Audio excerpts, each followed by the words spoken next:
Olá, meu amigo, minha amiga. Meus votos de muita paz.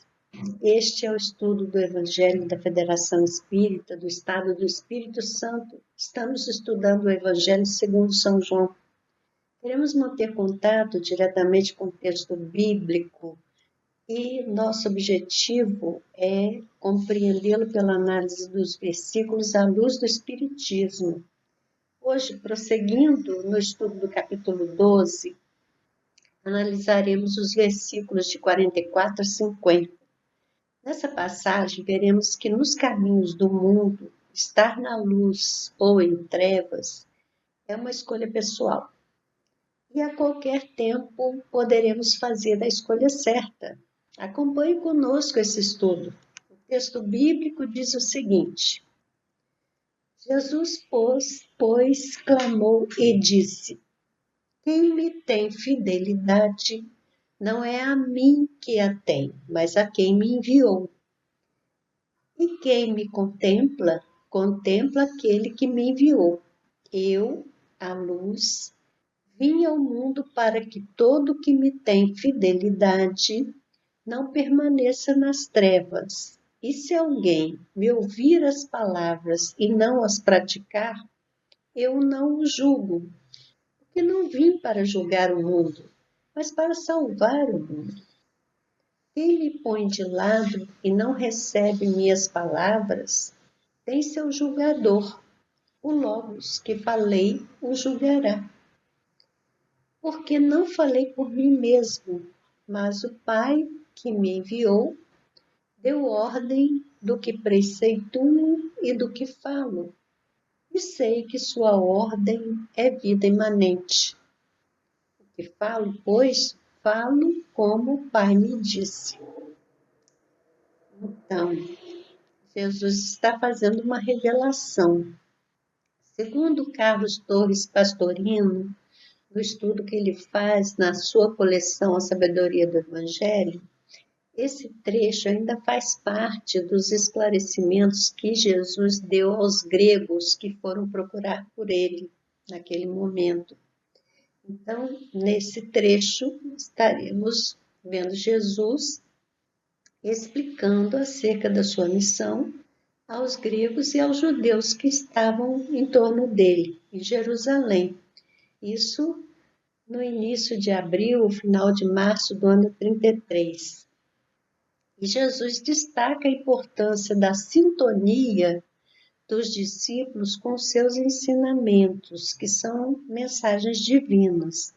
Pastorino sugere que esse trecho deveria ser colocado antes do versículo 36, quando está dito que Jesus, depois do esclarecimento, se ocultou deles. Então, Pastorino propõe que tenha havido uma alteração na ordem dos versículos, no caso desse trecho. Ele apresenta também o seguinte comentário: Não teremos, porém, um Pai pessoal, sentado em trono dourado, a pesar as almas numa balança. O julgamento será por sintonia. Quem não estiver com seu espírito em sintonia com o Cristo e com o Pai, não lhe poderá receber irradiação. Assim, um aparelho de rádio ou de televisão que esteja sintonizado fora da onda da estação transmissora não lhe recebe os sons e a imagem, sendo ipso facto julgado ou discriminado, isso entre aspas, pela própria estação transmissora. As ondas emitidas continuam a passar pelo aparelho, mas não são captadas por culpa do aparelho receptor que ficou fora da estação. Então, o julgamento ou a discriminação é feita automaticamente pelo próprio verbo, pelo próprio ensino que não foi vivido. Quem me põe de lado, foi a fala de Jesus, quem não sintoniza comigo, já está julgado pelas próprias obras, não recebe a luz. embora a luz esteja a vibrar intensamente no ambiente em que está o aparelho. É uma explicação bastante lógica essa que Pastorino apresenta. Então, no versículo 46, Jesus diz: Eu, a luz, vim ao mundo para que todo que me tem fidelidade não permaneça nas trevas. E no livro Pelos Caminhos de Jesus, no capítulo 2, Amélia Rodrigues fala da Galileia como espaço que Jesus escolheu para o seu ministério. Ela comenta nesse capítulo que tem o nome A Grande Luz, o encantamento das pessoas ao ouvirem Jesus, mas destaca que as pessoas mesmo assim não conseguem compreender em profundidade o ensinamento. Então, embora admirem, não entendem. Esse é o problema da situação do mundo. Podemos admirar, mas se não compreendermos, se não assimilarmos a mensagem, se não praticarmos os ensinamentos, nós não estaremos na sintonia. Então, procurando por concordâncias bíblicas, nós encontramos o ensino de Paulo na Epístola aos Hebreus, que parece estar vinculado a esse tema que estamos estudando aqui. Paulo diz assim: porque toda casa é edificada por alguém, mas o que edificou todas as coisas é Deus. E, na verdade, Moisés foi fiel em toda a sua casa, como servo, para testemunho das coisas que se haviam de anunciar. Mas Cristo, como filho, foi fiel, né, sobre a sua própria casa, a qual casa somos nós, se tão somente conservarmos firme a confiança e a glória da esperança até o fim. Então, ainda complementa no versículo 14, desse mesmo capítulo 3 da Epístola aos Hebreus, dizendo assim: porque nos tornamos partícipes do Cristo se retivermos firmemente o princípio da nossa confiança até o fim. E esta fala de Paulo é interessante porque nós vamos encontrar no livro Vinha de Luz, Psicografia de Chico Xavier, ditado por Emmanuel, a lição 71, que comenta esse versículo, porque toda casa é edificada por alguém, mas o que edificou todas as coisas é Deus. E esse texto Emmanuel intitulou Em Nosso Trabalho. E é bom a gente analisar, porque veremos se estamos efetivamente fazendo a escolha certa. Vamos ouvir as palavras de Emmanuel. O Supremo Senhor criou o universo, entretanto, cada criatura organiza o seu mundo particular.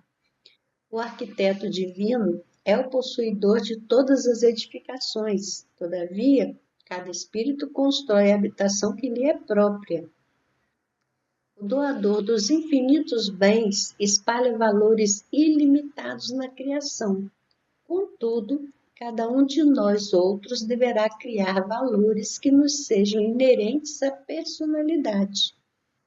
A natureza maternal, rica de bênçãos em toda parte, constitui a representação do patrimônio imensurável do poder divino. E em todo lugar onde exista alguém, aí palpita a vontade igualmente criadora do homem, que é o herdeiro de Deus. O pai levanta fundamentos e estabelece leis. Os filhos contribuem na construção das obras e operam interferências. É compreensível, portanto, que empenhemos todo o cuidado em nosso esforço individualista nas edificações do mundo, convictos de que responderemos pela nossa atuação pessoal em todos os quadros da vida. Colaboremos no bem com o entusiasmo de quem reconhece a utilidade da própria ação. Nos círculos do serviço, mas sem paixões destruidoras que nos amarrem às ilhas do isolacionismo. Apresentemos nosso trabalho ao Senhor diariamente e peçamos a Ele destrua as particularidades em desacordo com seus propósitos soberanos e justos, rogando-lhe visão e entendimento. Seremos compelidos a formar o campo mental de nós mesmos, a erguer a casa de nossa elevação e a construir o santuário que nos seja próprio. No desdobramento desse serviço, porém, jamais nos esqueçamos de que todos os patrimônios da vida pertencem a Deus. Então, Jesus, como Cristo, ele que foi enviado por Deus, ele trouxe o ensinamento. Por isso que ele disse, eu sou a luz. Mas ele diz claramente que tudo que ele ensinou, aprendeu do Pai. E só ensinou porque o Pai determinou que ele assim o fizesse. Nós também podemos contribuir na grande obra da construção desse mundo de paz que nós queremos tanto que chegue logo. Então, escolhamos corretamente, escolhamos a luz, sintonizemos com Jesus. Ficamos por aqui hoje, mas voltaremos em outra oportunidade, se Deus quiser. Até lá!